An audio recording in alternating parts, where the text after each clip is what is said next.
नमस्कार दोस्तों, आप सभी का एक बार फिर से जवाहर नवोदय विद्यालय की online coaching classes Navodayan classes 2020 में हार्दिक अभिनंदन है, स्वागत है।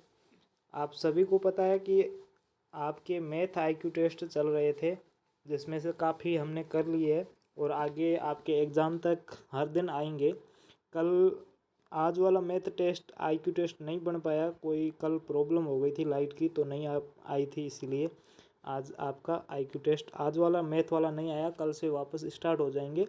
और लैंग्वेज का जो हमने फर्स्ट आईक्यू टेस्ट दे दिया है, इसमें हम ये करेंगे कि आपको हर दिन एक एक पैसेज समझाएंगे। ज़्यादा समझाएंगे तो आप बोर हो जाओगे।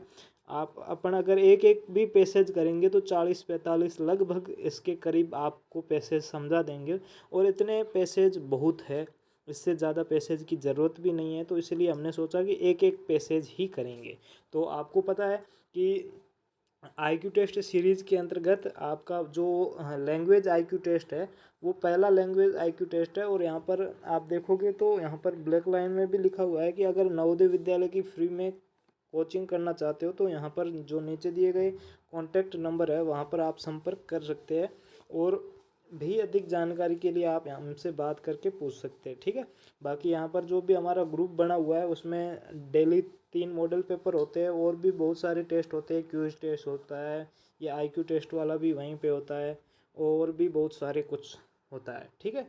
तो यहाँ पर अब जो हमारा आईक्यू टेस्ट सीरीज है, उसके अंतर्गत हिंदी और इंग्लिश दोनों मीडियम में ये दिया हुआ है, साथ में दिया हुआ है।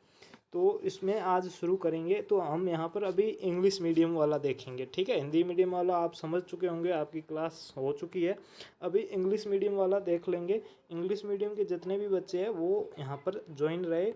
आज पहला पैसेज समझेंगे। उम्मीद है आपको समझ में आ चुका होगा, फिर भी मैं अपनी ओर से थोड़ी बहुत कोशिश करता हूँ कि आपको और अच्छे से समझ में आ सके, ठीक है। सबसे पहले इंस्ट्रक्शन पढ़ते हैं। यहाँ पर इंस्ट्रक्शन क्या दिया हुआ है? This section consist of 4 paragraphs. There are 5 question on each paragraph. Read each paragraph carefully and answer the question given below it. यानी कि जो आपको जो ये सेक्शन दिया हुआ है, तीसरा जो लैंग्वेज वाला सेक्शन है, इसमें आपको 4 पैसेज मिलेंगे, जिसमें से आपको प्रत्येक पैसेज में 5-5 क्वेश्चन मिलेंगे। और एक पैराग्राफ को आपको अच्छे से पढ़ना है, और जो नीचे इसके क्वेश्चन 5-5 क्वेश्चन मिलेंगे, उसको आपको आंसर देना है, ठीक है। और यहाँ पर क्या दिया हुआ? Given below there are 4 possible answer to each question. Numbers ABCD। Only one of this answer is correct. यानी कि आपको 4 ऑप्शन मिलेंगे, 4 पॉसिबल आंसर मिलेंगे, जिसमें आपको करेक्ट आंसर एक होगा, जिसको आपको करेक्ट करना है, आपको आंसर देना है। Choose the correct answer and answer each question in the enclosed answer sheet by the underlining the English alphabet such as ABCD in circle provided. यानी कि आपको वहाँ पर OMR शीट दी हुई होगी, वहाँ पर ABCD में आपको मिलेगा, तो वहाँ पर आपको देखना पड़ेगा। जो भी आपका आंसर है वहाँ पर आपको भर देना है, ठीक है। अब यहाँ पर आगे देखेंगे। पहला पैसेज यहाँ पर स्टार्ट हो जाएगा। पहला पैसेज क्या है, ध्यान से पढ़िएगा, अच्छे से पढ़ते चले जाएंगे, और उसके बाद में इसके क्वेश्चन को देखेंगे। क्या दिया हुआ है कि my father, my little sister and I went to a park have a big picnic. यानी कि हम लोग, मेरे पापा, मेरे पिताजी, मेरी छोटी सिस्टर और मैं, हम तीनों पिकनिक के लिए पार्क में घूमने के लिए गए। ही सा a big balloon in this park. वहाँ पर हमने एक बहुत बड़ा गुब्बारा देखा। It is cold A hot air balloon. उसको क्या कहते हैं? हॉट एयर बलून कहते हैं। वहाँ पर जो उसमें गर्म हवा भरी होती है, इसीलिए इसको हॉट एयर बलून कहते हैं, ठीक है, गुब्बारा। There were many colours in it. यानी कि उसके अंतर्गत बहुत सारे कलर थे। There was a big crate under it. यानी कि उसके अंदर, उसके नीचे एक बड़ा सा टोकरा रखा हुआ था, क्रिएट रखा हुआ था, और उसके ऊपर वो गुब्बारा था, ठीक है। Peoples can ride in a hot balloon, यानी कि पीपल है वो उस हॉट एयर बलून था उसमें राइड भी करते थे। It rose a high in the sky, यानी कि वो जो बलून था वो हवा में ऊपर बहुत ऊपर तक जाता था और वहाँ पर ऊपर हवा में वो राइड करते थे। My sister was thrilled when it was went skied, यानी कि वो बहुत एक्साइटेड थी।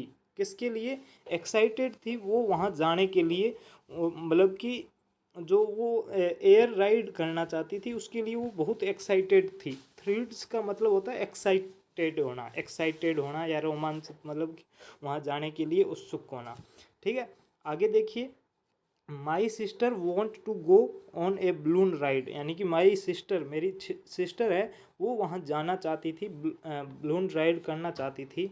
सी वॉज टू यंग, यानी कि वो बहुत छोटी थी, फॉर दैट बलून राइड, यानी कि वो बलून राइड करने के लिए बहुत छोटी थी। यानी कि जो बलून राइड करते हैं उनकी एज जितनी, बलून राइड करने वाले जो पैसेंजर होते हैं उनकी जितनी एज होती है उससे काफ़ी छोटी थी मेरी सिस्टर, इसीलिए वो वहाँ पर जा नहीं पाई।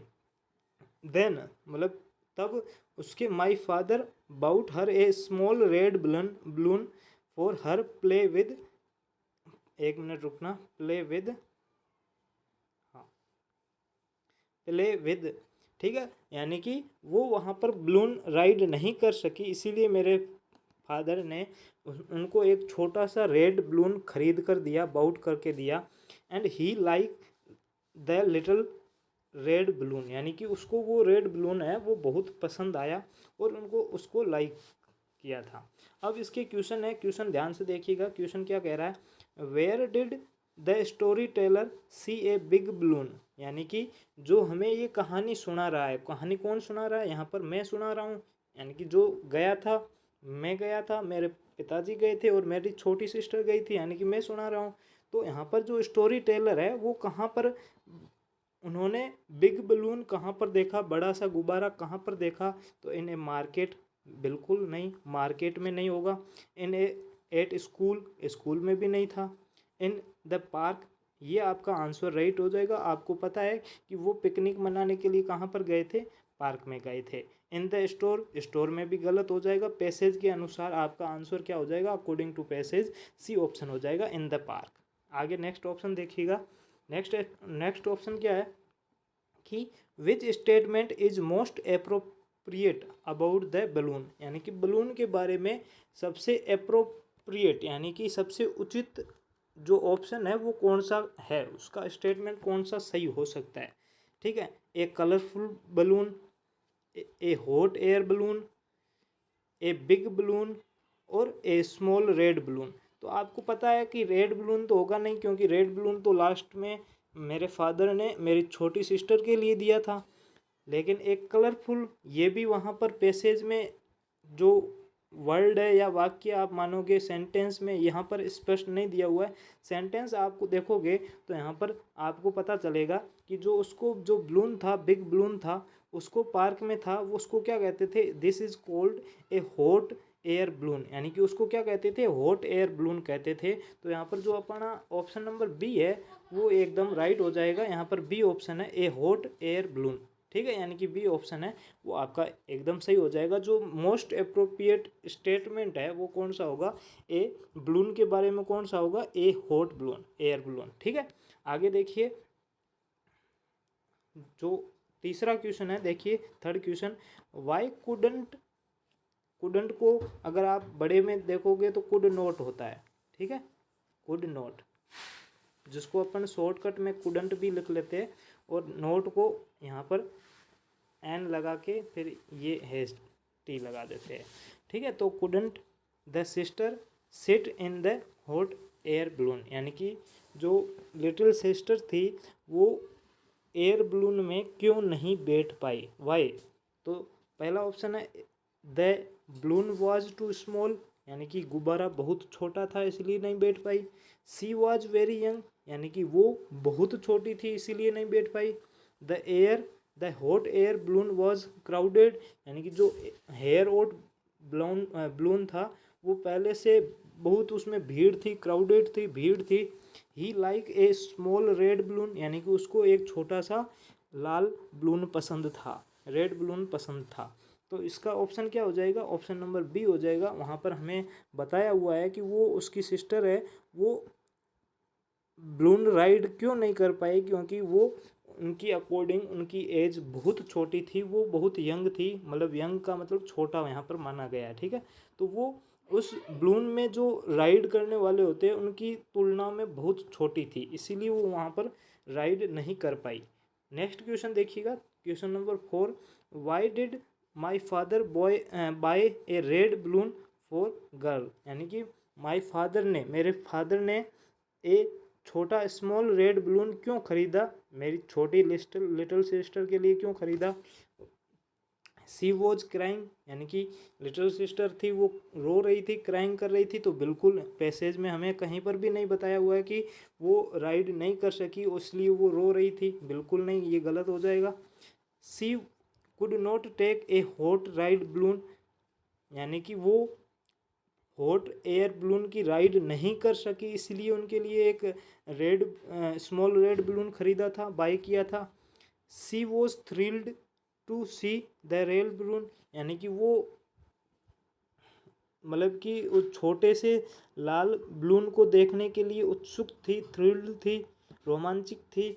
तो यहाँ पर ये भी नहीं दिया हुआ है कि रेड बलून तो उसको बाद में देख लिया तो उसने देखते ही पसंद आ गया था, तो ये भी गलत हो जाएगा।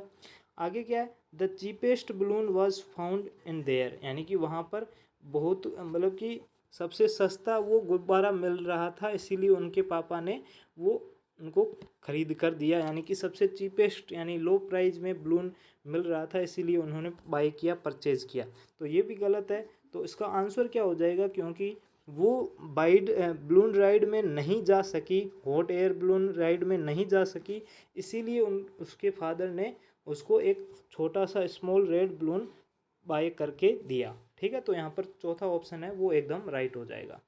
लास्ट आंसर है कि द वर्ड एक्साइटेड मीन्स क्या हो जाएगा, तो यहाँ पर स्कैर्ड, स्कैर्ड का मतलब डराना, या फिर बच्चे के अंदर खुद के अंदर डरना, डराने भय होना, डरना, स्कैर्ड, ठीक है। एक्साइटेड, तो यहाँ पर आपको मतलब सीधा सीधा मीनिंग दिया हुआ है, तो एक्साइटेड का एक्साइटेड हो जाएगा, बी ऑप्शन हो जाएगा। इंटरेस्टिंग नहीं होगा, क्यूरियस नहीं होगा, ठीक है। क्यूरियस मतलब किसी चीज़ को जानने की इच्छा हो आपको, कि ये आंसर कैसे आएगा, ये कैसे आएगा, ठीक है, तारे कैसे चमकते हैं वगैरह वगैरह, ऐसी मतलब कि आपके अंदर जिज्ञासा, एक्साइटेड है, सॉरी क्यूरियस है, तो आप उसको क्यूरियस बोल सकते हो। इंटरेस्टिंग, किसी में आप इंटरेस्टेड हो या नहीं हो। एक्साइटेड, यहाँ पर एक्साइटेड का एक्साइटेड हो जाएगा। तो पांचवा क्वेश्चन है उसमें ऑप्शन नंबर बी है वो आपका एकदम राइट आंसर हो जाएगा, ठीक है। तो आज के लिए इतना ही। नेक्स्ट जो पैसेज है सेकंड वो अगले क्लास में करेंगे, उसके लिए अभी से आप तैयार करके रखना, ये आपको पीडीएफ मिल चुका होगा, और हम डेली एक एक पैसेज करेंगे, मैं पहले ही बता चुका हूँ। ओके बाय, आज के लिए इतना ही, मिलते हैं अगली क्लास में। Okay, thank you.